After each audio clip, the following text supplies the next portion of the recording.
Esta noche vamos a, no sé si repasar, pero seguramente vamos a recordar algunas cosas que vimos durante todas estas clases. Vamos a tratar de cerrar un poco el tema con algunas observaciones que me parecieron importantes hacer y tratar de que a ustedes les quede entonces un material lo más práctico posible para poder atender y ministrar a toda su gente en sus grupos. Y al final de la clase de hoy les voy a hacer algunas recomendaciones y entre esas recomendaciones va a estar el mirar bien los apuntes que les voy a mandar después, mañana seguramente, ya están listos, pero mañana se los envío al grupo como siempre, porque lo que vamos a ver hoy no va a ser todo lo que tengo preparado para hoy, sino todo lo demás lo van a ver en los apuntes de mañana. Y especialmente toda una sección práctica que les incluí ahí para que ustedes puedan trabajar con su gente o trabajar con ustedes mismos si lo necesitan, ¿sí? Pero quiero empezar recordando un texto que está en Lucas 11, versículo 24, que dice que, Jesús es el que está hablando, ¿no? Y dice que cuando el espíritu impuro sale del hombre, anda por lugares áridos en busca de reposo, pero al no encontrarlo, dice, volveré a mi casa de donde salí. Todo lo que estuvimos viendo en este tiempo, este semestre, un poco tenía la intención de que nosotros desmoronemos esa casa del demonio, para que nunca más pueda volver a habitar ahí, ¿sí? Todo lo que les fui compartiendo en estos martes, en mi cabeza tenía una especie de gráfico, un dibujo que es el que ustedes van a ver ahora, que aparece allí en la pantalla, ¿sí? Muy sencillo, muy simple, pero un poco es lo que tenía en mente al compartir todo lo que les estuve compartiendo. Lo que ustedes ven allí viene a ser la casa del demonio, ¿no? Y nosotros estuvimos aprendiendo durante todos estos martes a hacer determinadas oraciones, ¿sí? Que al contarlas son 7, no es que sean solamente 7 las que podamos hacer. Y vimos 7 tipos de oraciones que deberíamos estar haciendo, 7 cosas que deberíamos considerar para que la casa del demonio quede totalmente derrumbada, ¿sí? Lo que estuvimos viendo entonces fue cómo romper pecados y maldiciones generacionales. Estuvimos viendo acerca de cortar ataduras impías del alma, estuvimos viendo acerca de reemplazar creencias negativas, estuvimos aprendiendo a renunciar a votos o pactos internos, estuvimos aprendiendo a recibir visiones de parte de Dios, a echar fuera demonios y por último a experimentar el espíritu de vida en Cristo Jesús. Todo eso, la idea es que aprendamos a manejar ese tipo de oraciones para que el resultado sea desmantelar totalmente la casa del demonio, ¿no? Y que nunca más el enemigo pueda entrar a habitar a nuestra vida y a la vida de alguno de nuestros discípulos, ¿sí? Dijimos varias veces durante estas clases que si logramos desmantelar esa casa de demonios será mucho más fácil trabajar la libertad y la salud del corazón, que en definitiva es nuestra gran tarea como líderes en nuestros grupos de crecimiento, ¿sí? Y básicamente necesitamos entender que nuestra vida en Cristo, nuestra vida en santidad en Cristo, nos da autoridad para hacer esto, ¿sí? Es algo que tenemos que tener muy claro siempre, que tenemos la autoridad para desmantelar esa casa del demonio, como leíamos en Lucas 11, ¿sí? Y no solamente hacerlo en nosotros mismos, sino también hacerlo en la vida de nuestros discípulos. Yo en los apuntes les incluí varios textos, no me quiero detener en eso ahora, son textos conocidos, pero simplemente para recordar, refrescar la memoria, pero que también ustedes lo puedan tener a mano a la hora de ministrar. Son textos que hablan acerca de nuestra autoridad para poder desmantelar la casa del enemigo en la vida de cualquiera, ya sea la nuestra o la de alguno de los discípulos, ¿sí? Y siempre entonces recordando que Dios nos da autoridad espiritual por Cristo Jesús para hacer esa tarea. ¿Está bien? Pero más allá de que cada uno de esos textos nos recuerda la autoridad que tenemos en Cristo Jesús. La verdad es que si podemos recurrir a algún compañero que nos ayude en esto, o algún equipo de la iglesia que pueda ayudarnos a ministrar, por supuesto que siempre es mejor. ¿Sí? O sea, partamos de la base de que todos tenemos autoridad para hacerlo. Pero aquí en esta congregación nos gusta hacerlo en conjunto con otros, entendiendo el poder del acuerdo, ¿sí? Entendiendo la fuerza que hay cuando unificamos dones, etcétera, etcétera, etcétera. ¿Sí? Entonces, este material es para que lo puedan usar solos, pero siempre recordando que si hay la posibilidad de trabajar con algún colaborador o algún líder nuestro o algún equipo de la congregación, mejor todavía, ¿no? Y entendemos que en la unión de todas esas oraciones, la unión que podamos tener con 2 o con 3, más la ayuda del Espíritu Santo, el proceso muchas veces se acelera. ¿Ok? Entonces, ustedes han visto que desde el principio, siempre aparece, la primera diapositiva que aparece es Sanando el Corazón, porque un poco ese es el título que le hemos puesto a toda esta serie de clases en este semestre, ¿no? ¿Por qué? Porque nuestra tarea es la de sanar corazones, ¿sí? Nuestra mayor responsabilidad es sanar corazones, como líderes que somos. Entonces la idea ahora es definir un poco qué es un corazón sanado, para que tengamos en claro sobre todo las manifestaciones de un corazón sano, ¿sí? Un corazón sanado es aquel que, según la palabra de Dios, está impregnado de fe, esperanza y amor. ¿Y por qué decimos eso? Porque Pablo, en 1 Corintios capítulo 13, dice que ahora, hablando de los últimos tiempos, permanecen la fe, la esperanza y el amor. ¿Sí? Es decir, cuando todo se termine, lo que va a perseverar es fe, esperanza y amor. Entonces, esas 3 características evidentemente están manifestando a un corazón que ya terminó su proceso. ¿Sí? Un corazón sano siempre va a manifestar estas 3 cosas: fe, esperanza y amor. Dice Pablo, agrega que el más importante es el amor, pero a nosotros ahora nos quedamos con estas 3 características. Además, la fe, la esperanza y el amor son también las actitudes espirituales que protegen el corazón y la mente. Cuando Pablo le escribe a los tesalonicenses, él le dice: pero nosotros, los que somos del día, debemos ser sobrios, ya que nos hemos revestido de la coraza de la fe y del amor, y tenemos como casco la esperanza de la salvación. Otra vez, fe, amor y esperanza. ¿Sí?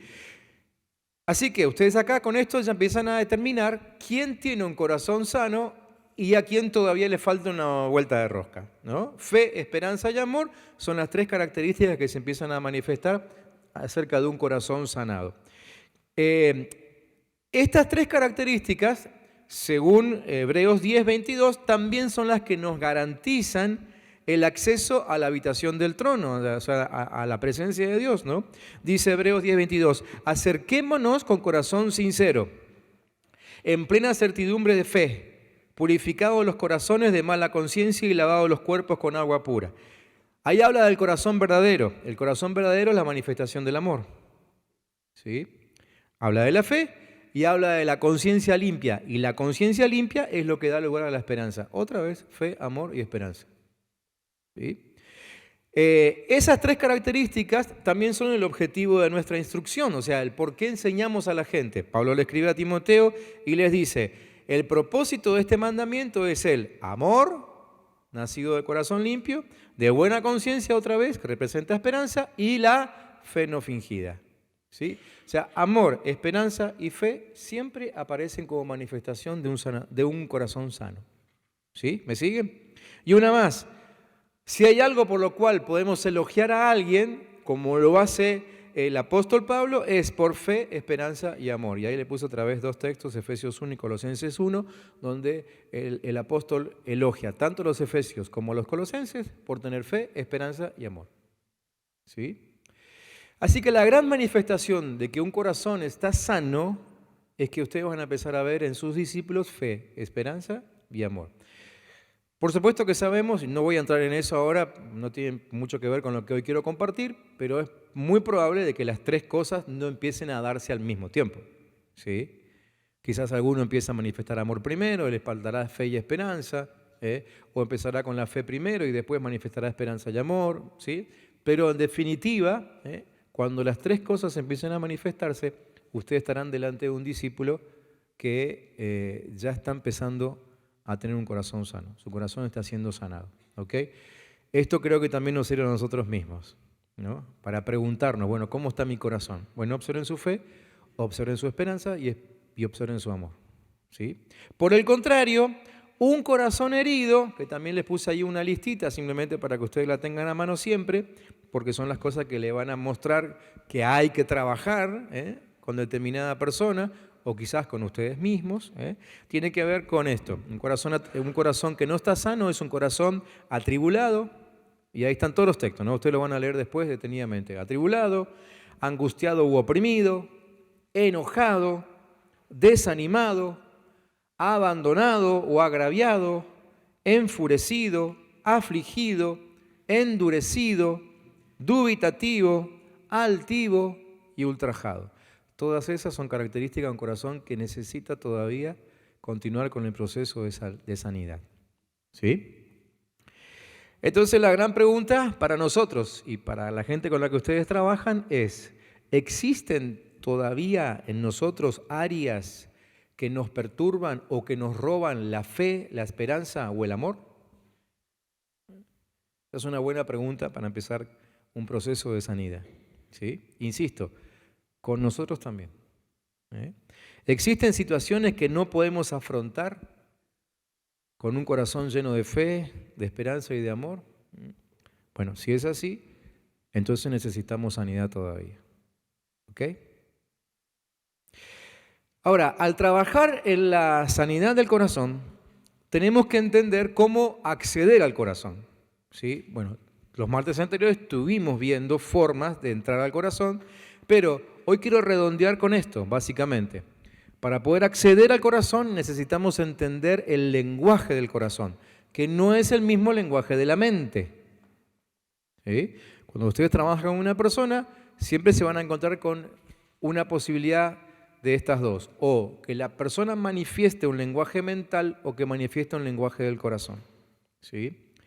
El lenguaje del corazón y de la mente son tan diferentes como, no sé, como el inglés y el francés. Es decir, por más que un señorito inglés trate de hablar formalmente y elocuentemente y amablemente, el francés no lo va a entender. ¿Por qué? Porque hablan en lenguajes distintos. De la misma manera, entre la mente y el corazón sucede lo mismo, ¿sí? Es decir, por más que la mente quiera expresarse de determinada manera, son lenguajes totalmente diferentes. Y para trabajar con el corazón de la persona, que es nuestra intención al ver todo esto, necesitamos entender ese lenguaje, ¿sí? El corazón habla con lenguaje diferente del de la mente.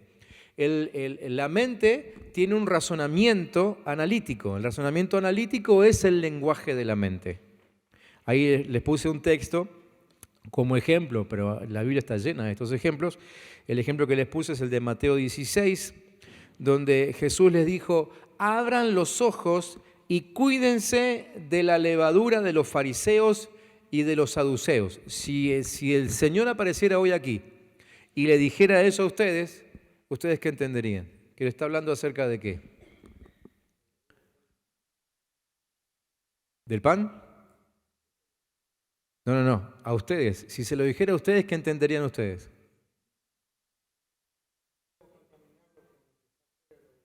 Muy bien. ¿Qué más? Corrupción, religiosidad, muy bien. Bueno, ¿cómo? Cosas que no son reales. Bueno, los discípulos, fíjense cómo sigue el texto, dice, ellos comentaban entre sí, dice esto porque no trajimos pan. No entendieron nada, ¿no? Bueno, así es como se manifiesta el lenguaje de la mente. Contesta analíticamente, contesta racionalmente, ¿sí? No puede entender el mensaje que está detrás de las palabras. Jesús estaba, obviamente, hablando de todo eso que ustedes mencionaron, ¿sí?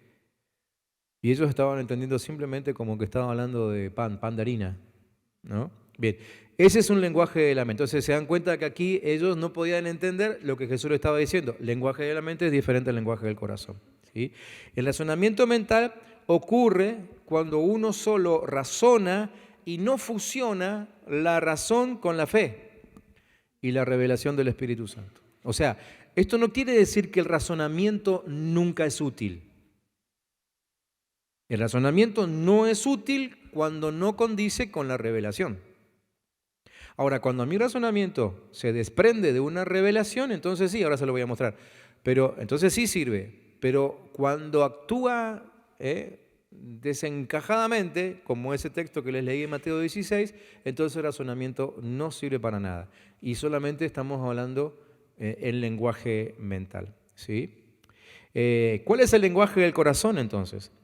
El lenguaje del corazón tiene algunas características que la Biblia va marcando, como por ejemplo el fluir. Fluir es un lenguaje del corazón. Juan 7 habla del fluir del Espíritu Santo como ríos de agua viva, ¿no? Algo dinámico, algo que se mueve, algo que cambia todo el tiempo.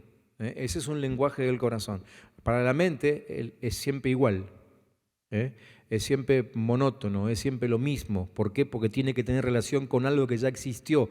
El fluir del Espíritu Santo, y Jesús lo explica a través de la imagen de un río. ¿Por qué? Porque el río nunca está igual. Ustedes no van a encontrar que si ustedes van a ver hoy las olas que pueda llegar a tener el río Limay, mañana van a ser diferentes. ¿Sí? El fluir de un río siempre cambia, y así es el fluir del Espíritu Santo en el corazón. ¿Okay? Si yo dependo de algo que aprendí ayer, si quiero analizar mi hoy con algo que aprendí ayer, estoy ya hablando el lenguaje mental. Por eso el apóstol Pablo siempre recomienda la renovación de los pensamientos, ¿sí? Y estar abierto, y cada día que yo me levanto debo decir: Señor, acomoda mi mente al hoy de Dios, a la agenda de hoy. Lo de ayer ya fue, ya pasó, y Dios hoy puede actuar totalmente diferente, y de hecho lo hace. ¿Sí? Entonces, cuando nuestro corazón y nuestros ojos están fijos o fijados en Jesús, ese fluir puede convertirse en revelación de Dios para el corazón. A partir de acá viene la profecía, ¿no? Entonces, por eso profecía es lenguaje del corazón también, ¿no? Una segunda forma en que el corazón habla es a través de imágenes, imaginación. Hemos hablado bastante acerca de eso a lo largo de esta materia, y ahí le puse un montón de textos para que ustedes después revisen lo que tiene que ver con imágenes que vienen de parte de Dios. ¿Sí? Por ejemplo, ¿se acuerdan cuando el Señor le muestra al profeta Jeremías cómo es su obrar a través de la acción de un alfarero? Bueno, eso es una imagen espiritual, eso es lenguaje del corazón. ¿Okay? No estamos hablando de imágenes de yeso o imágenes que a mí se me ocurre inventar. Estamos hablando de imágenes que Dios pone en nuestro corazón, tiene que ver con ese lenguaje. Entonces, cuando Dios llena la capacidad de nuestro corazón para imaginar, empezamos a recibir o imágenes, o a veces sueños, o a veces visiones, y eso es lenguaje del corazón. ¿Sí? Una tercera forma es a través de las emociones. Las emociones también se consideran lenguaje del corazón en la Biblia. Por ejemplo, en Génesis, capítulo 6, versículo 6, ustedes pueden leer después, y también pueden ver en Gálatas 5 lo que sucede cuando Dios toma nuestras emociones. Empiezan a manifestarse el amor, gozo, paz, paciencia, benignidad, bondad, fe, mansedumbre, templanza, ¿no? Eso tiene que ver con emociones. Más allá de que es el fruto del Espíritu Santo, se manifiesta a través de emociones. Bueno, eso también tiene que ver con un lenguaje del corazón. ¿Sí? Me dijeron que la reunión del domingo estuvo buenísima, todos los comentarios fueron excelentes. ¿Qué área de su vida fue afectada el domingo? Las emociones, ¿no? Muy bien.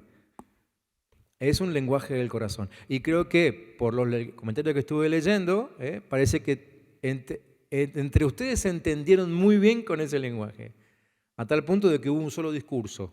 En los distintos grupos se fueron comentando algunas cosas, y nosotros con Marina, que no estuvimos en la reunión y que veníamos leyéndolo en el viaje, pudimos entender todo lo que pasó simplemente leyendo los comentarios de ustedes. Fueron todos emocionales.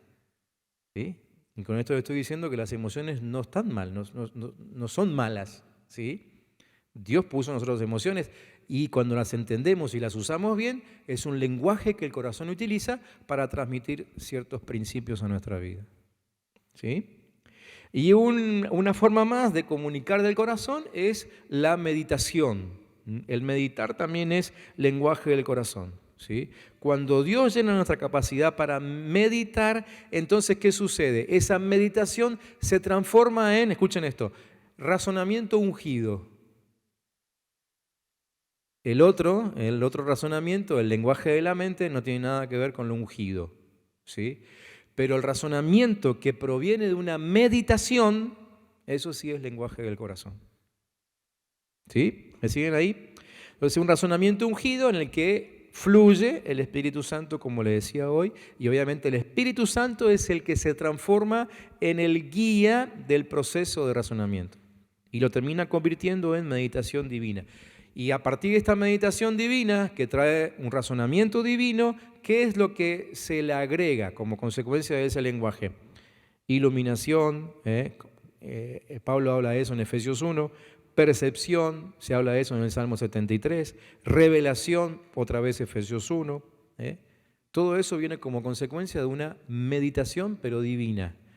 No la meditación zen o la meditación del yoga o una cosa así. Recuerden que todo lo que haya por ahí dando vuelta en el mundo es una imitación de algo que Dios inventó, ¿sí? No solamente porque el diablo no puede crear nada nuevo, sino que además lo pone así como aparece. ¿Para qué? Para que nosotros desechemos la meditación, ¿no? Entonces ustedes hablan con cualquier persona, con cualquier religioso acerca de meditación y ¿qué te va a decir? No, eso es del yoga. No, señor, no es del yoga. La meditación es bíblica, pero siempre tiene que estar manejada por el Espíritu Santo, conducida por el Espíritu Santo. Cuando es así, es parte del lenguaje del corazón. ¿Ok? Todo esto que yo les vengo comentando y demasiado rápido, porque simplemente la clase de hoy tiene que ver con atar cabos, sí nos enseña y nos exhorta a que nos tomemos tiempo para la sanidad de nuestro corazón, ¿sí? La salud del corazón no es cuestión de una sentada y listo. En general, todos los procesos de sanidad con cualquier persona lleva su tiempo, ¿sí? Por eso yo le agregué a todas estas clases tantas cuestiones prácticas y preguntas y cuestionarios y espacios en blanco, ¿sí? Y van a ver uno mucho más amplio con los apuntes que les voy a mandar mañana. Pero todo eso tiene que ver con que para ser sanados hay que tomarse tiempo. Hay que ir paso por paso, volver atrás, revisar esto, atar, relacionar, atar cabos una cosa con la otra. Y si no funciona hay que probar otra y ver si no me olvidé de nada. Tomarse tiempo. Y algo muy importante es usar las oraciones apropiadas. Usar las oraciones apropiadas. Muchas veces la sanidad no llega por no hacer la oración apropiada. Y un poco todo esto que les estoy compartiendo en este tiempo tiene que ver con que a veces nos acostumbramos a determinado método de sanidad interior, y claro, llega un momento en que lo hemos usado tanto, me pasa a mí también, que ya lo manejamos de memoria, ¿sí? Y vamos haciendo algunas cosas de memoria y no todos los métodos son 100% efectivos, ¿sí? Entonces por eso no quise compartir nada que ya hayamos visto alguna vez, sino de pronto me echar con algunas cosas absolutamente nuevas. Creo que fue un método bastante novedoso el que vimos en este semestre, ¿sí? Y siempre con esta consigna de ir y volver todas las veces que sea necesario para no saltar ningún paso. Y en el medio irme echando otras cosas que hemos aprendido en el paso de los tiempos. Pero lo importante aquí es esto, que muchas veces las oraciones de sanidad no funcionan porque no las hacemos apropiadamente. Entonces estamos trabajando sobre un problema determinado. Yo les puse en los apuntes varios ejemplos de cosas que nos pueden suceder. Le leo, por ejemplo, uno solamente como para que ustedes entiendan. Muchos asumen que la duda es solo parte del proceso por lo que uno pasa durante la búsqueda de conocimiento, ¿sí? Y que la madurez está, para poder ser maduro hay que aprender a vivir con duda, ¿sí? Muchos dicen, bueno, en esta etapa de mi vida es obvio, es lógico que tenga dudas. Y ese es un pensamiento erróneo, ¿sí? Porque se necesita un proceso adecuado para buscar el conocimiento. No es simplemente decir, bueno, yo me saco la duda de encima, yo renuncio a toda duda, espíritu de duda, y declaro que a partir de ahora tengo fe. Eso solo no significa que a partir de ese momento voy a empezar a entender la palabra de Dios siempre. Hace falta un proceso para empezar a conocer la palabra de Dios. Y así como sucede con la duda, puede pasarme con un montón de cosas, que, bueno, muchos ejemplos que yo les puse ahí en los apuntes, no quiero detenerme en eso ahora, ¿sí? Pero el pasar por alto y el no orar correctamente sobre determinados temas hace que nosotros nunca sanemos nuestro corazón, ¿sí? Que en realidad algunos temas nunca nos los sacamos de encima, los controlamos, pero no nos los sacamos de encima, ¿sí? Entonces, por ejemplo, uso este ejemplo que recién dije, ¿no? Aparece la duda en mí, digo, no, yo no tengo duda, no tengo duda, no tengo duda, no tengo duda. Declaro que no tengo duda, pero en realidad la sigo teniendo. O sea, nunca soy sano del problema de la duda. ¿Por qué? Y porque no entendí cómo funciona el proceso de conocimiento, ¿sí? Trabajé solamente con lo que me afecta, pero no trabajé con lo que necesito incorporar en mi vida. Por eso este sistema de oraciones, de ir y volver, y considerar cada una de las etapas de mi vida, ¿no? Con el propósito sobre todo de esta clase de hoy y los apuntes que ustedes van a leer recién mañana, en primer lugar es hacer que usemos las oraciones correctas, ¿sí? No orar oraciones equivocadas, ¿no? Y por otro lado, asegurarnos de no olvidarnos nunca ningún paso de la oración. Tengo otro ejemplo acá que me parece bastante ilustrativo. Muchos han luchado, y sé que hoy por hoy muchos luchan con la sensualidad, ¿sí? Y muchos piensan que tendrán que aprender a vivir con el problema, aunque ustedes no lo crean, pero por muchos casos que nosotros hemos atendido, muchos tienen el problema de la sensualidad controlado, pero no son libres de la sensualidad. Y eso hace que cuando estamos en tiempos increíbles de adoración, ustedes no saben cómo atormenta el diablo, ¿sí? Mucha gente nos dice eso, estoy atormentado en el tiempo de adoración por cuestiones de sensualidad. Pero le ponen un pie encima, pero en realidad siempre tienen que tener ese pie ocupado en mantener la sensualidad bajo control. No son libres de sensualidad, lo tienen controlado, ¿sí? Entonces, ¿qué es lo que pasó allí? Que ataron, reprendieron, ¿sí?, la cuestión de la sensualidad, pero quizás nunca tuvieron en cuenta, ahora entro en los ejemplos, de romper con maldiciones heredadas, generacionales. Bueno, creo que todos ustedes se sorprendieron cuando vimos el dibujito de cómo afecta nuestra área sexual, ¿no es cierto? Bueno, ese dibujo que estuvo horrible, bien barroco, bien así, ¿no?, nutrido de mucho dibujito, pero la idea era justamente que nos demos cuenta cómo lo sexual llega a nuestra vida, ¿no? Entonces, a lo mejor, si no tuvimos en cuenta el romper con maldiciones generacionales, la sensualidad yo no la sufro, o no la sufro en el pecado físico, pero sí lo sufro en el pecado mental, porque me atormenta todo el tiempo. Claro, hay una maldición generacional que está dando vuelta por ahí, ¿no? O quizás ataduras impías del alma, el segundo tipo de oración que aprendimos a hacer, que vienen de la niñez, alguna mala experiencia que tuve allí, algún abuso, ¿sí?, alguna cosa que vi, ¿sí? ¿Saben cuántos son afectados? Y creo que esto puedo hablarlo con tranquilidad porque estamos entre líderes y gente grande. ¿Saben cuántos llegan a su tiempo de ministración afectados simplemente porque escuchaban lo que en la habitación de al lado papá y mamá estaban haciendo? Algo totalmente natural, legítimo, ¿sí?, legal, ¿sí?, con papeles de por medio. Pero ese niño en la habitación de al lado no lo estaba entendiendo y el diablo estaba aprovechando eso, ¿sí? Entonces, atadura impía del alma. No podemos pasar eso por alto. ¿Qué experiencia negativa hubo? ¿Te abusaron? No. ¿Te violaron? No. Y uno se queda sin papeles, ¿no? Y la sensualidad sigue estando ahí. O romper con ataduras impías. Después, o echar fuera demonios, ¿no es cierto? Si alguna vez, si hubo un abuso, si hubo una violación, lo más obvio es que un demonio se metió ahí.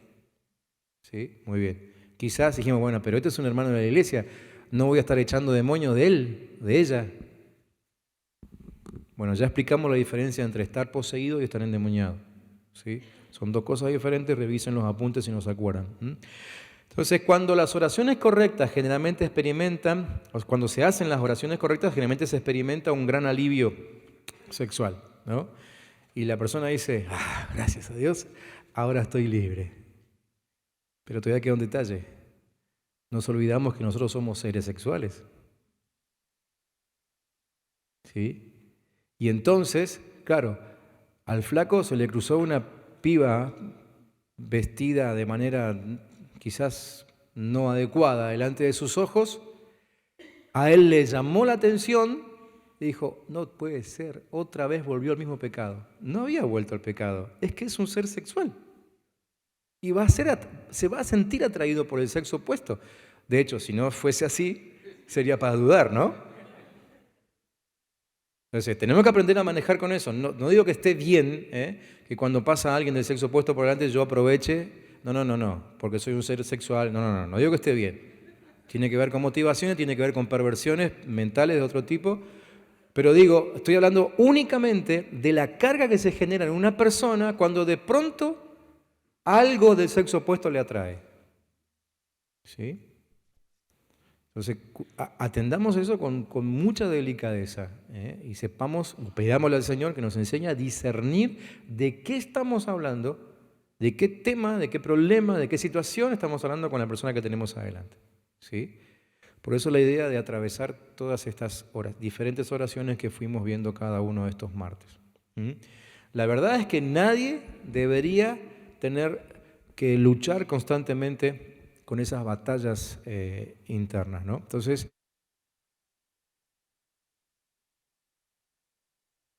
ahí está. Si lo está haciendo es porque probablemente no atravesamos todavía la oración correcta, ¿sí? Cuídense ustedes también. Eso no quiere decir que ustedes hayan hecho mal su trabajo de liderazgo. No, son todos diferentes. No la pegaron con una oración, vuelvan atrás, repasen los apuntes, vuelvan a hacer, encuentren otras. Lo que yo les compartí no es Biblia, es lo que yo entendí, pero ustedes pueden agregarle a esto mucho más. La idea es que estemos atentos y que si hay manifestaciones que no tengan que ver ni con la fe, ni con la esperanza, ni con el amor, que siguen apareciendo, pues habrá que revisar. Habrá que revisar, ¿sí? Volver atrás, ya sea con este modelo o con algún otro que el Señor les muestre, ¿no? Y preguntar constantemente, Señor, ¿qué modelo de oración es el correcto para sanar este problema con el que estoy luchando o con el que está luchando la persona a la que estoy atendiendo? ¿Sí? Y repetir el proceso una y otra vez. Una de las cosas que hemos escuchado muchas veces, que en el liderazgo por ahí es típico decir esto, ya probé de todo y la persona no es libre. Entonces, ¿qué hacemos? Recurrimos a Moni y Chana, ¿no? ¿Dónde está Mónica y Chana? No está mal que recurramos a ellos, se lo dije yo al principio, o al equipo de liberación, o a quien tenga más experiencia. El tema es que cuando decimos, ya probé de todo, ¿qué estamos diciendo? ¿Ya probé con el método de las 4 puertas? ¿Ya probé con los 10 pasos de Botari, de Anacondia? ¿Qué estoy diciendo? Porque la Biblia tiene mucho más métodos que eso, les aseguro, ¿sí? Entonces necesitamos orar y decir, Señor, no estoy dando la tecla, esta persona sigue sufriendo, quizás algunas cosas que hice están bien, pero hay cabos que todavía no puedo atar. Revelame eso, ¿no? Y el Señor empieza a mostrar.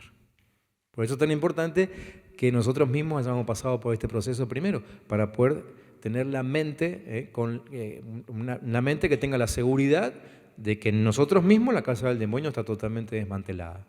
¿Sí? No hay posibilidades de que el diablo me mienta. Entonces, oro, digo, Señor, revelame la estrategia. Y vamos para adelante. ¿Ok? Bien. Algunas acciones que acompañan, que creo que tienen que acompañar a la confesión de pecados.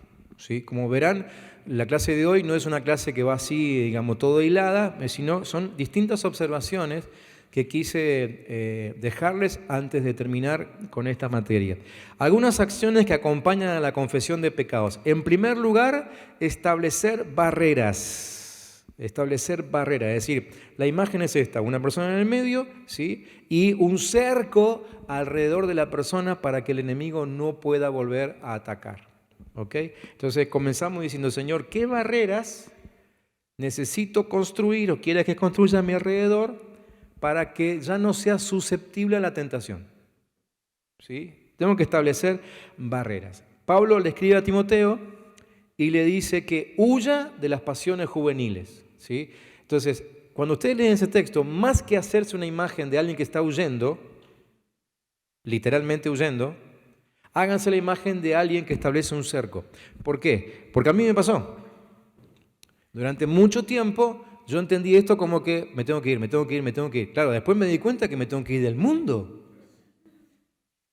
Ahí surgen frases como, por ejemplo, paren el planeta que me quiero bajar. Porque claro, en cualquier lugar que esté, voy a tener una tentación. Entonces, ¿qué nos ha pasado con el paso del tiempo? Que vienen hermanos diciendo, yo estoy orando para que el Señor me dé otro trabajo, porque en este trabajo hay mucha tentación. Al final todos quieren laburar en la iglesia, porque es otra idea errónea, porque en la iglesia no hay tentación, así que quieren que le paguemos para tocar la guitarra, que quieren ser pastores, quieren es laburar acá, porque parece que acá no hay tentaciones. Primero que eso ya es de por sí un error. Pero lo que el Señor dijo es que vayamos al mundo, no que huyamos de él. Entonces, el huye de las pasiones juveniles no tiene que ver con un huye literal. Por eso quise agregarles esto. Sí tiene que ver con establecer barreras. ¿Dónde estoy? Y hay un ejemplo que me encantó cuando lo vi, que es el ejemplo de Oseas. ¿Se acuerdan que Dios le manda a Oseas casarse con una prostituta, una mujer de la calle? Sí. Obviamente no es que lo mandó para castigarlo, sino porque era la forma en que Dios tenía de explicarle a su pueblo la actitud que el pueblo estaba teniendo para con Dios. ¿Sí? Entonces, Oseas, capítulo 2, versículos 6 y 7, fíjense lo que dice Oseas. Dice, por tanto, he aquí yo rodearé de espinos su camino y la cercaré con valla, y no hallará sus caminos. Seguirá a sus amantes y no los alcanzará. Los buscará y no los hallará. Entonces dirá, iré y me volveré a mi primer marido, porque mejor me iba entonces que ahora. ¿Entienden la figura? Oseas ora para que su esposa infiel, cada vez que quiera salirse del camino adecuado, se pinche con espinas, ese cerco. Ahí da la idea de un vallado espinoso, ¿sí? Entonces, no puede salirse del camino. Cuando oramos con la gente, tenemos que enseñarle a hacer esto, ¿no? Que de alguna forma determine señales, ahora les voy a mostrar algunas, señales, advertencias, hacerse un listado de cosas que debería nunca hacer, pensamientos que deberían ser como una luz roja en el tablero, ¿sí? Actitudes que tendrían que llamar la atención, todo eso es establecer un vallado. Por ejemplo, no sé, hacer una lista, por ejemplo, decir, bueno, a ver, ver si mis ojos no tienen ojera, ver si me duele el estómago al final del día, ver si mis dolores de cabeza se repiten. Todo eso son llamados de atención de que algo no estoy haciendo bien. No me estoy yendo a dormir tranquilo, no me estoy yendo a dormir en paz, como dice el salmista, ¿no? Llamados de atención, son cercas, ¿sí? Establecer cercas. Y quizá inclusive en determinados momentos de la vida o de la administración, inclusive habría que dejar de frecuentar algunos lugares o de dejar de ver algunos programas de televisión. ¿Sí? Quizás, no sé, ustedes verán eso según el tratamiento que estén haciendo con alguna persona. Pongamos el ejemplo que recién hablé, el de la sensualidad. Muy bien. ¿Estás luchando con la sensualidad? Bueno, no veas los diarios de la media tarde. Porque ¿de qué se habla ahí? Del vestido que llevaban la dama de compañía de la Pampita que se casó el otro día, hace 44 días que vienen hablando de eso nada más, no hay otra cosa, no es que yo no mire, pero recuerden que estuvimos de vacaciones toda la semana, así que había que poner el zapping ahí y todos los canales hablaban del casamiento de Pampita y no se podía mantener el canal puesto en ninguno, porque ¿a qué iban todos? Entonces, si estás en un tratamiento por tu sensualidad, hay determinados programas que no debes ver. O a lo mejor sea directamente apagar la tele. ¿Sí? cercas, vallados. ¿Sí? Entonces, establecer barreras a nuestro alrededor, actitudes que acompañan a una confesión de pecado. Ustedes se dieron cuenta que mucha gente confiesa sus pecados, pero a la semana, semana y media, mes, está otra vez igual. ¿Por qué? Y porque entra y sale de los ámbitos de confesión. O sea, está en un ámbito de arrepentimiento, pero va y se pega un viajecito a un ámbito de sensualidad o del pecado que sea, ¿no? Establecer barreras, como Oseas a su esposa, de tal forma que no pueda salir. Y que en algún momento diga, estaba mejor que antes, me vuelvo a mi Señor.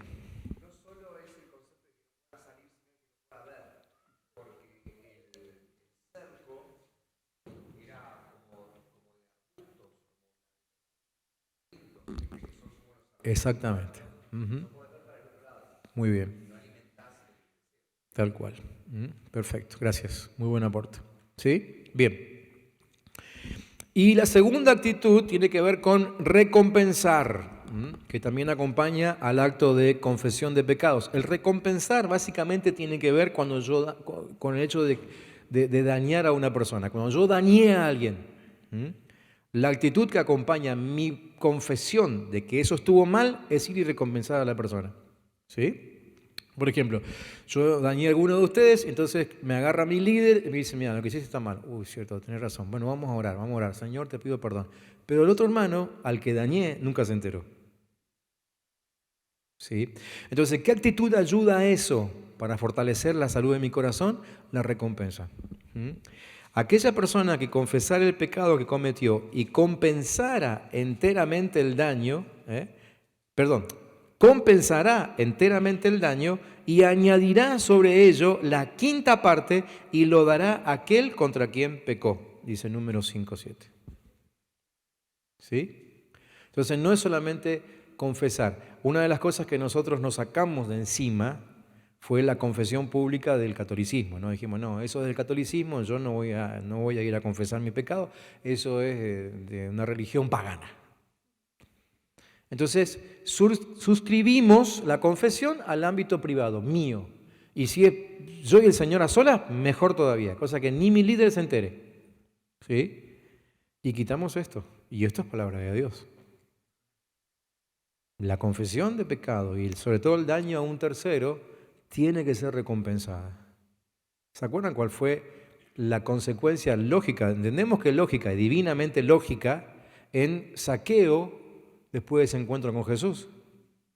No hay registro de que Jesús le dijera a Zaqueo, tenés que devolver lo que robaste. No hay registro de eso. El único registro concreto que tenemos es que Jesús fue a comer a la casa de Zaqueo. Pero evidentemente la confrontación con un ser santo hizo que él entendiera que hay que recompensar. Dice, voy a devolver todo lo que robé y aún voy a devolverlo multiplicado. Son actitudes que ayudan a la confesión de pecado. Entonces, usted está trabajando con alguien que está en proceso de sanidad, entonces, ¿qué tienen que hacer? Primero, aconsejarle y ayudarle a establecer barreras. Y segundo, que restituya lo que hizo, lo que dañó.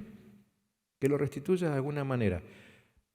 Hay demasiados temas como para entrar en detalle de cómo restituir. El Señor les dará sabiduría y si no nos ayudaremos entre todos, pero la idea es restituir. Es lo que dice Números capítulo 5. ¿Sí? ¿Vamos bien? Bien, ¿y qué pasa? ¿Qué hago si sigo cayendo en el mismo pecado? Si después de terminar el proceso de sanidad sigo cayendo en el mismo pecado. Bueno, quizá estoy atado a fuerzas espirituales que todavía no he roto del todo. Aquí es cuando yo les digo, repasen el proceso. Si llegaban al final de las oraciones y todavía el pecado se sigue repitiendo, repasen todo el proceso. Quizás algo quedó en el tintero. ¿Sí? O, en segundo lugar, verdaderamente yo no quiero vencer al pecado, estoy disfrutándolo demasiado. Algo que es más común de lo que pensamos. Quizás ya se dieron cuenta. Y la gente te dice, no, la verdad que me di cuenta que eso está mal, pero lo sigue haciendo, porque lo disfruta. Y sobre todo lo que tiene que ver con pecados sexuales. Y tercero, a lo mejor necesito confesar el pecado a un amigo espiritual cercano y rendirle cuentas de mi vida. Ahora vamos a hablar de eso. Entonces, si hay fuerzas espirituales operando dentro mío, entonces tengo que atravesar los 7 modelos de oración que vimos aquí. Insisto, lo de 7 no es bíblico, es hasta donde llegué. Puede ser 10, 15, 25. 7 son los que yo compartí con ustedes. Entonces, si hay fuerzas espirituales, atravieso el proceso de estas 7 oraciones que vimos en este material. Ahora, si estás disfrutando del pecado que realmente no querés vencer, entonces necesitamos descubrir cómo añadirle pasión a mi arrepentimiento. Hay que añadir pasión al arrepentimiento, ¿sí? Y de eso vamos a hablar enseguida, e inclusive añadir el rendir cuentas a un amigo espiritual. Bien, nos metemos entonces en el arrepentimiento apasionado. Lo primero, ya vimos las 7 oraciones que podemos ver en las martes anteriores. Ahora, un segundo elemento en todo este sistema es agregarle pasión a mi arrepentimiento. Asociar una actividad con una buena dosis de dolor hace que esa actividad se vuelva repulsiva. Y asociar una actividad con una buena dosis de placer hace que se vuelva deseable. Lo mismo necesitamos hacer con lo que está mal y lo que está bien en nuestra vida, ¿sí? Entonces, ¿qué hacemos en primer lugar? Nos imaginamos un cuadro detallado del dolor, ¿sí? O sea, el pecado se repite, ¿no? Bueno, entonces, me siento con la persona que estoy atendiendo y le ayudo a que imagine un cuadro detallado del dolor. Otra vez, hay base bíblica para esto, porque es lo que se enumera en Deuteronomio capítulo 28, del versículo 14 en adelante, ¿sí? El Señor le dice a su pueblo todo lo que le va a pasar si no se mantiene debajo de su bendición. ¿Eso cómo se llama? Asociar su pecado con dolor. Dios le advierte, dice, si no andas en mi bendición, esto es lo que te va a pasar. Y entra a darte, ¿sí? Terminás en la lona. Después de leer esos del 14 a 68, son muchos versículos, ¿sí? Donde el Señor detalla todo lo que te va a pasar si andas en pecado. Entonces, sentarse con una persona y decir, bueno, vamos a imaginar, si vos seguís con este pecado, ¿cómo vas a terminar? Le ayudamos en eso, ¿no? La persona, ¿por qué? A ver, la persona vuelve a nosotros, aunque le gusta lo que está haciendo, pero vuelve a nosotros porque no quiere estar ahí. Pero como le gusta, vuelve. Entonces, ¿qué hago? Asocio ese pecado con lo que le va a pasar dentro de un tiempo. ¿Sí? Eso se llama asociación de una actitud, una actividad con el dolor, como dice Deuteronomio 28. Y por otro lado, hago lo mismo, pero imaginando un cuadro detallado de la bendición. Entonces ahí leo los primeros 14 versículos también de Deuteronomio 28, donde Dios dice todo lo que le va a pasar a aquel que se mantiene bajo su bendición. ¿Sí? Esto es meterle pasión al arrepentimiento. ¿Sí? En general, hoy por hoy, la gente vive el hoy. No estamos frente a una sociedad que suele pensar en las consecuencias a futuro. La gente hoy vive el hoy. Hoy te dio ganas de comprarte un celular, vas y te lo compras. Después vemos cómo lo pagamos. Ya veremos. ¿Sí? Y muchos le agregan la frase de fe, ¿no? El Señor proveerá. ¿Sí? Y no provee nada. Te das cuenta que no provee nada, y tienen que entrar a hacer malabares. Y esa es la gente que después termina pidiendo oración. Oración, clamor y ruego, ¿no? Bueno, pueden salir. Muy bien, y milagro también, si es posible. Entonces, le ayudamos a esa persona a que, bueno, imagine cómo será tu vida dentro de un tiempo si te mantenés con este pecado. Llámese adulterio, mentira, robo, lo que sea. ¿Sí? Y de la misma manera que imagine cómo sería si hoy mismo abandona ese pecado y empieza a caminar bajo la bendición de Dios. Lo que va a suceder y cómo las cosas van a empezar a acomodarse en su vida. ¿Sí? Bien, eso puede ayudar.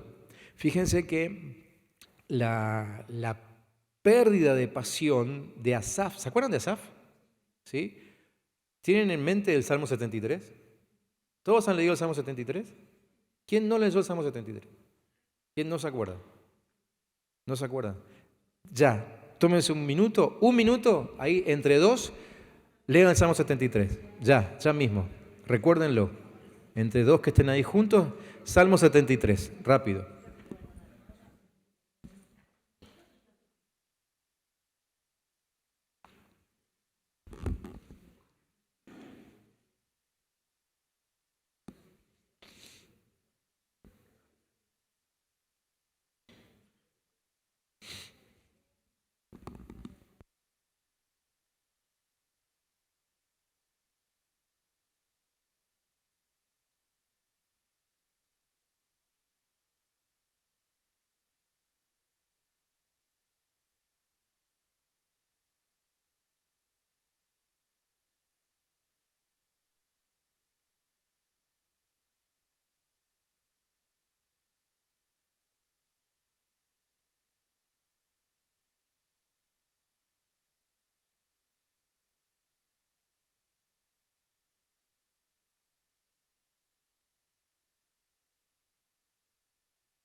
¿Listo? ¿Cuándo pierde Asaf su corazón puro y ferviente? ¿Y cuándo tropieza? Cuando se hace un detalle de los placeres del pecado. Se hizo una imagen, ¿no? Se hizo un cuadro detallado de los beneficios del pecado.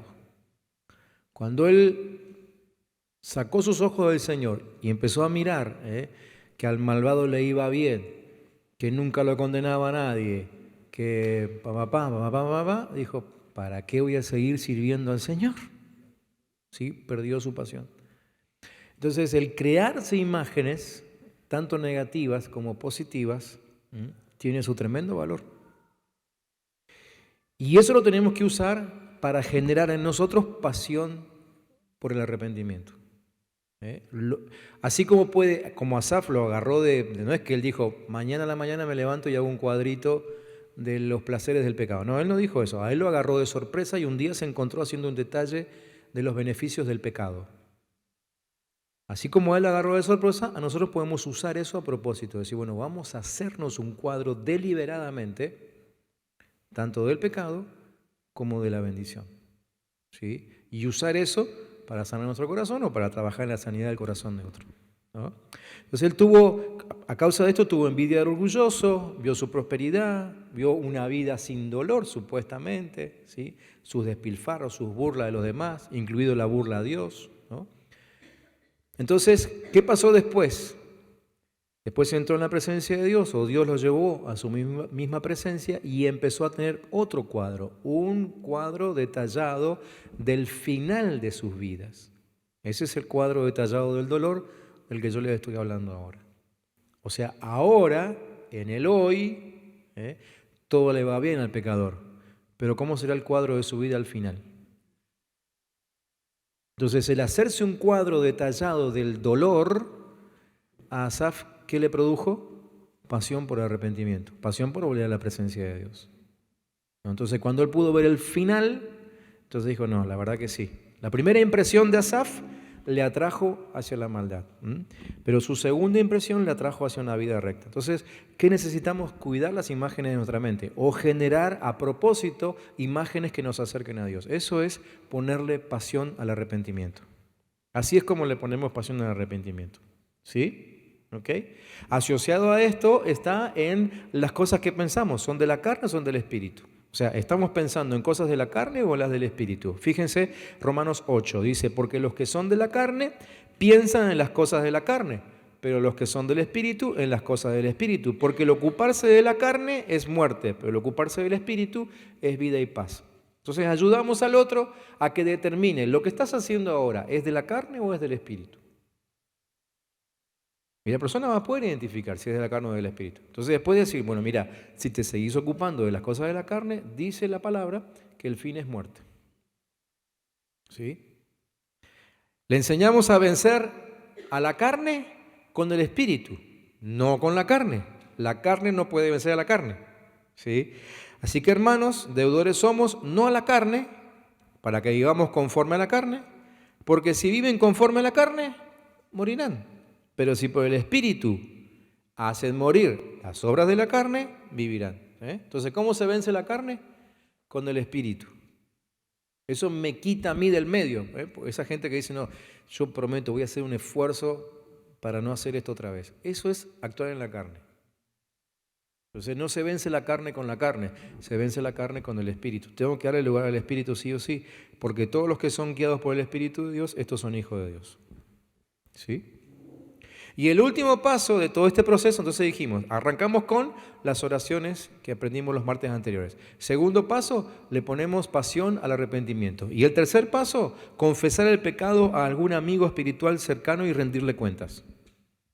¿Sí? Estamos hablando de cuando el pecado persiste, de cuando no podemos abandonar tal o cual actitud. Agregamos esto, ¿sí? Es un paso que está reservado para áreas pecaminosas difíciles en nuestra vida, ¿sí? Dice Santiago capítulo 5, versículo 14 a 16. Fíjense, ¿está alguno enfermo entre ustedes?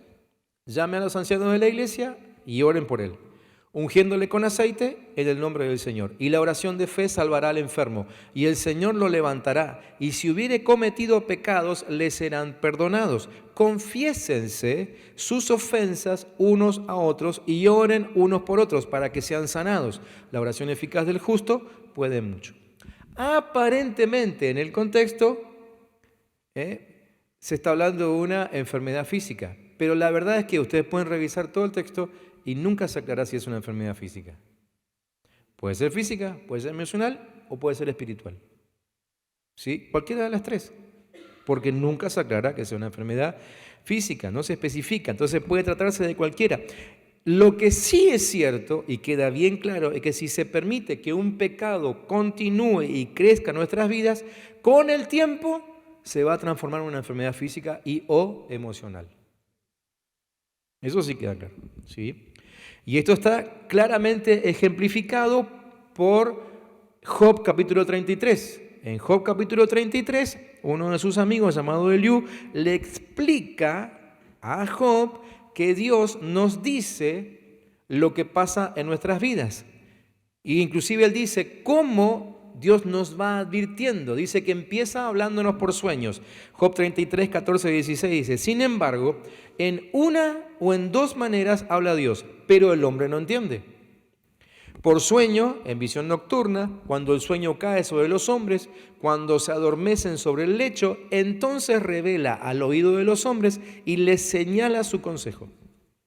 ¿Sí? O sea, Dios se hace notar, se hace sentir, especialmente cuando el cuerpo, el físico, se aquieta, Dios empieza a manifestarse.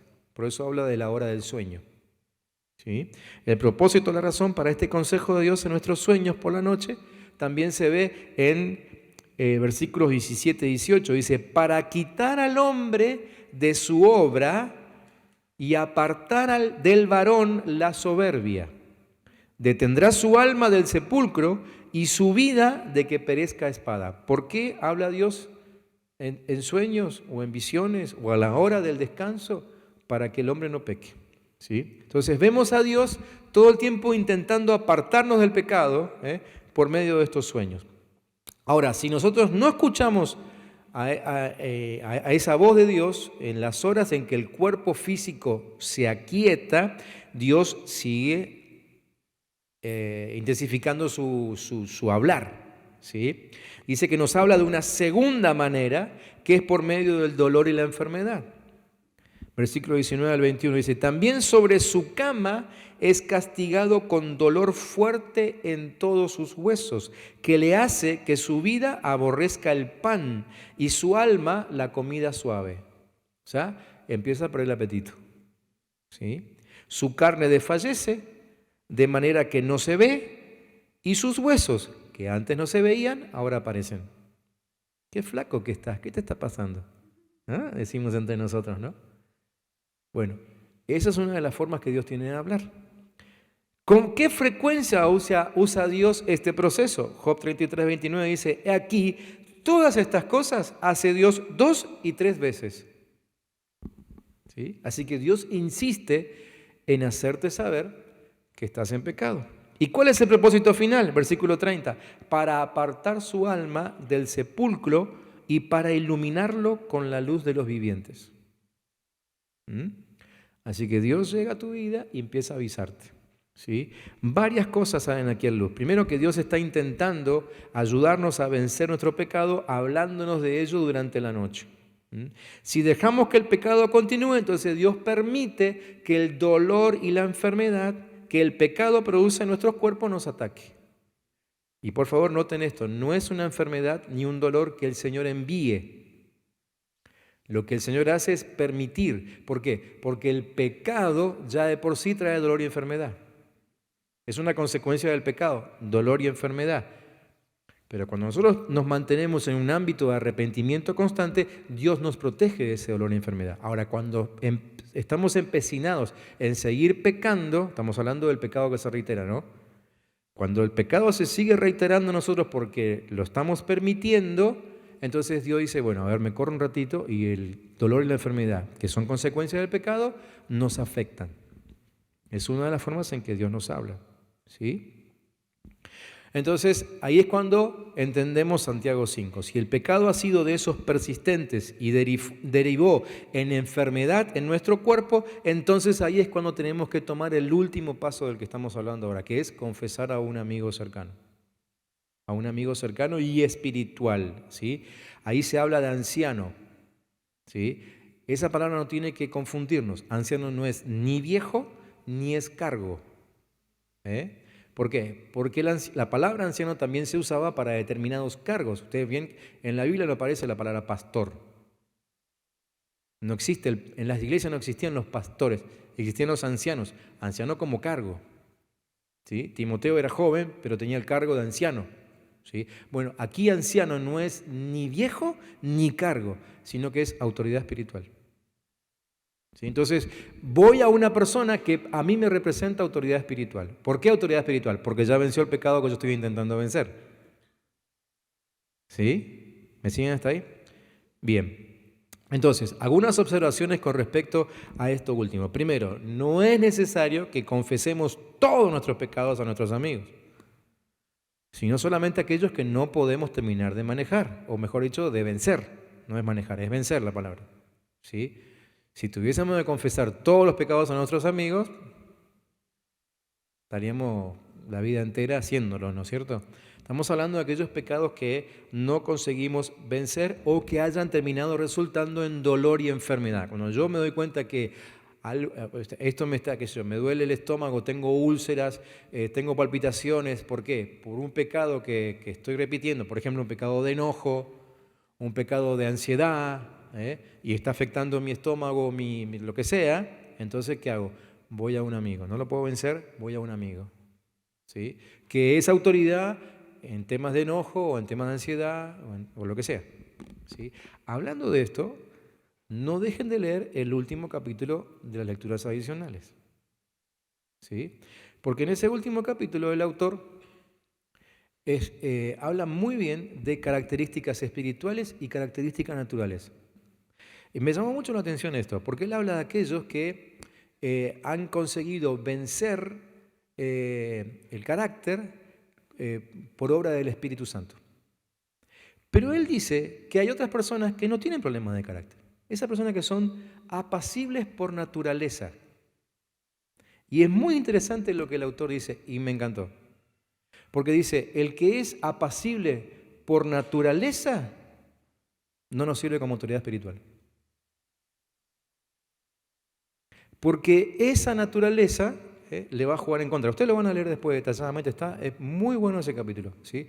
Porque como por naturaleza es apacible, el día que Dios viene y le dice, ahora tenés que ser firme, él como es naturalmente apacible dice, no, vamos a dejar pasar un poco más tiempo. ¿Y eso qué es? Eso es desobediencia. Y manifiesta un espíritu que no fue quebrantado. Me encantó. Porque nosotros muchas veces tenemos entre nosotros personas que son apacibles no por la obra del Espíritu, sino porque son buenos de por sí. Si no conocieran a Cristo también serían buenos. Y eso no sirve como autoridad espiritual. ¿Sí? Bien, vuelvo al tema de la autoridad espiritual. Entonces, hablamos de que vamos a confesar pecados con aquellos que son autoridad espiritual, porque ya vencieron lo que yo estoy tratando de vencer. Segundo, hay algunos valores en confesar mi pecado delante de amigos espirituales. Primero, que cuando traigo mi oscuridad a la luz, la oscuridad se debilita. ¿Sí? O sea, cuando yo le cuento algo a mi amigo cercano, espiritual, la oscuridad se debilita. Primero. Segundo, mi amigo probablemente tendrá algún consejo que darme acerca de maneras efectivas de vencer al pecado. Recuerden que estamos hablando de alguien que ya atravesó esto, entonces me va a decir, mira, ¿por qué no probás con esto? A mí me hizo bien. Y nos tira ideas y vos decís, nunca se me hubiese ocurrido. Y lo haces y te va bien. Y tercero, tener otras 2 o 3 personas con quienes puedas orar, multiplica el poder que está disponible para vencerlo. Acuérdense lo que dice Eclesiastés 4. 1 puede hacer huir a 1000, pero 2 hacen huir a 10.000. No es lógica el razonamiento, ¿no? 1 a 1000, 2 a 10.000, ¿sí? Y un cordón de 3 dobleces no se rompe pronto. Mientras estaba leyendo otra vez ese texto y anotándolo en los apuntes, me vino esta imagen, ¿no? Porque a veces pensamos que un cordón de 3 dobleces significa 3 amigos. Bueno, yo entendí como que es un amigo, yo y el Espíritu Santo. 3 dobleces. ¿Sí? Bien, un detalle. Tercero, permitamos a Dios que nos guíe a elegir cuidadosamente a nuestros amigos espirituales. Aún en esto, si yo no estoy pudiendo vencer mi pecado, no voy inmediatamente corriendo a cualquiera. Señor, ¿quién es el más adecuado para esto? No es raro encontrarse con que mi amigo espiritual, que tiene autoridad espiritual, pero termina contándole a todo el mundo mi pecado. Y eso es humillación, desgaste, ¿sí? Entonces, Señor, ¿a quién se lo cuento? Pongo delante del Señor alguien que sea un verdadero consejero, un verdadero amigo. El otro día escuchaba un mensaje que me encantó. Un mensaje, en realidad no fue un mensaje, una entrevista que le hicieron a Dante Gebel. Y no sé cómo es que llegan al tema del amigo, ¿no? Y él dice, un amigo no es aquel que te saluda el día del amigo, ni siquiera el que te saluda el día de tu cumpleaños. Un amigo es aquel que es capaz de abrir un agujero en el techo y ponerte delante de Jesús cuando estás en necesidad. Me encantó. ¿Sí? Entonces, ese amigo, el que es capaz de ponerme delante de Cristo, para que Cristo atienda mi necesidad. ¿Ok? Cuarto, rendir cuentas. Esto es no solamente contarle al otro mi pecado, sino además decirle, ¿me podés acompañar durante un tiempo? Quiero rendirte cuentas de cómo voy con este proceso. Entonces una persona a quien yo le doy permiso para que todos los días o cada semana me llame, me mande un mensaje, me encuentre y me pregunte, ¿cómo vas con el tema? ¿Ya conseguiste vencerlo? ¿Pusiste en práctica lo que hablamos? ¿Cómo estás orando? ¿Qué estás viendo? ¿Qué estás oyendo? ¿Dónde estás yendo? ¿Con quién te juntás? ¿Sí? Eso es rendir cuentas. O sea, no es yo contándole lo que quiera, sino es dándole permiso a Él a que Él me pregunte lo que Él quiera. Si es un amigo espiritual y con autoridad, me va a estar preguntando en realidad en nombre de Jesús, ¿no? Me va a estar haciendo las preguntas correctas que me van a confrontar y me van a acercar. En cierta forma es como también establecer un vallado como lo que hablábamos hoy, ¿no? ¿Vamos bien hasta acá? Repasamos el proceso entonces. Empezamos orando, y yo creo, a ver, les di todo esto en este tiempo porque creo que aún el pecado más terco puede llegar a desaparecer con este sistema, ¿no? Por así llamarlo de alguna manera. Empezamos entonces orando con las oraciones que vimos en cada una de las clases de los martes anteriores. Segundo, si es necesario, vemos que la cosa no afloja, apasionamos nuestro arrepentimiento con imágenes detalladas de las consecuencias del dolor y también de la bendición. Y tercero, le agregamos, si todavía persiste el pecado, la confesión a un amigo espiritual con autoridad. ¿Ok? Bien. Y por favor, nunca olviden Ezequiel 18:4. El alma que pecare, esa morirá. Necesitamos trabajar tanto en nuestra vida con los demás como con los demás hasta el final, hasta que dejemos de pecar. ¿Se puede dejar de pecar?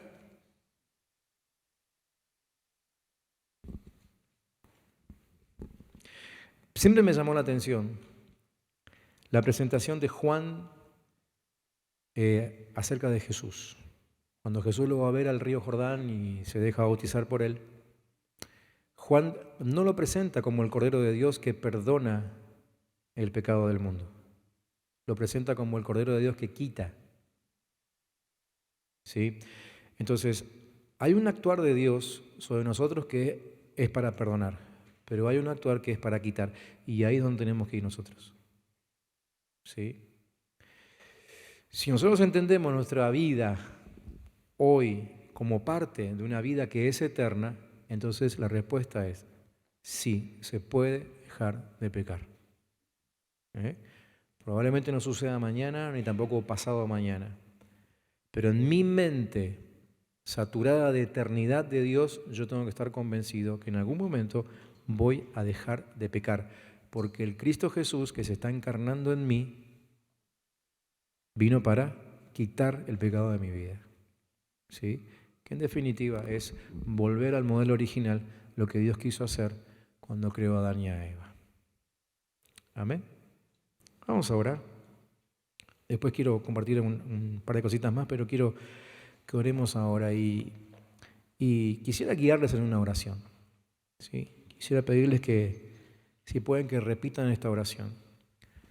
Al finalizar los apuntes, esta tarde todavía me volví a sentar delante de ellos y le pedí al Señor que me guiara en escribir una oración, que podamos hacer juntos en este momento. ¿Sí? Así que quisiera que hagamos juntos esta oración, entendiendo que Dios mismo nos está guiando a ella. Así que, si te parece, repetí conmigo así: Padre Celestial, voy a ti en el nombre de Jesús, porque Él fue quien pagó para que yo sea libre. Lo hizo con su sangre, aunque no tenía por qué hacerlo. Sé que lo hizo por amor a mí. Y también lo hizo para que se puedan cumplir en mí todos tus planes.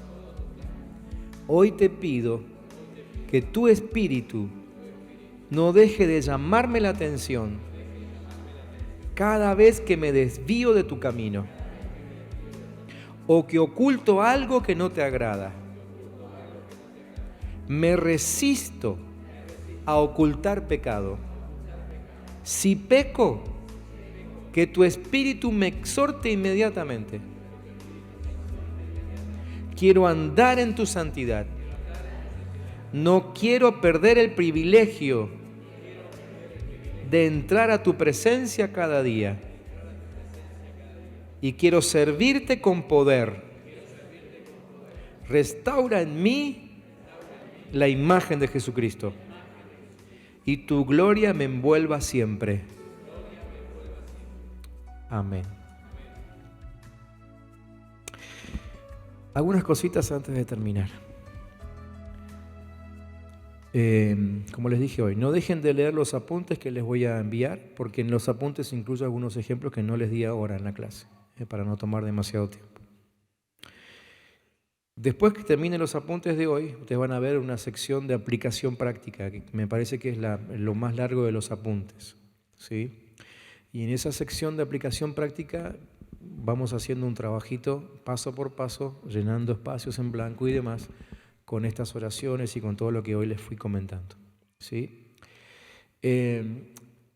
Obviamente, a partir de ahora ustedes tienen todo el derecho y el permiso de usar esto para ministrar a sus discípulos. Pero recuerden que todo lo que hacemos se trata de autoridad espiritual. Así que si es necesario, no empiecen enseguida a ministrar a otros, háganlo todo de nuevo para ustedes mismos, ¿sí? Ya a partir de ahora no tenemos más clases, espero que tengan un poquito de menos actividad, tendrán menos reuniones por lo menos, ¿sí? Traten de tomarse el tiempo. Sí, bueno, Señor, a ver, si esto depende, de esto depende la vida o la muerte de mi discípulo, me tomo 2 semanitas más. Repaso todo, no digo todas las lecciones, pero sí por lo menos las aplicaciones prácticas, las oraciones, el meterle pasión al arrepentimiento. Si necesito confesar algo a alguien, lo hago. Y cuando empiezo a aplicar el material con mis discípulos, lo haré con mucha más autoridad espiritual. Se trata de autoridad espiritual, no se trata de enseñar un material, no se trata de simplemente escupírselo al otro, ni siquiera con la mejor de las intenciones, porque siempre queremos que el otro sea libre. Pero entendamos esto primero, no voy a avanzar mucho en la libertad del otro si yo todavía no lo soy. No puedo llevar a nadie a un lugar que yo no conozco, ¿sí? Entonces tómense el tiempo para repasar todas las partes prácticas de estas lecciones. Y las lecturas adicionales que ustedes fueron recibiendo, y mañana van a recibir el último capítulo de ese libro, me parece que a todos les gustó la lectura y les hizo bien. Si quieren, úsenlo para con su grupo. No sé, se me ocurría que de pronto, así como ustedes fueron recibiendo un capítulo cada 15 días, a lo mejor pueden darle un capítulo cada semana a su grupo durante las vacaciones, por ejemplo, y pedirles que ellos estén leyendo ese libro durante las vacaciones. No se guarden nada. Si reciben algo que les hace bien, una vez que lo asimilaron, compártanlo. Es lo que yo hago con ustedes, así que háganlo ustedes también con los demás. Si les parece bien, compartan las lecturas con su grupo. Amén. Muy bien. ¿Hay alguna pregunta? ¿Algo que quieran, que no haya quedado muy claro, necesiten aclarar? No quiero terminar la clase de hoy sin dejar esa opción. Sigo ando.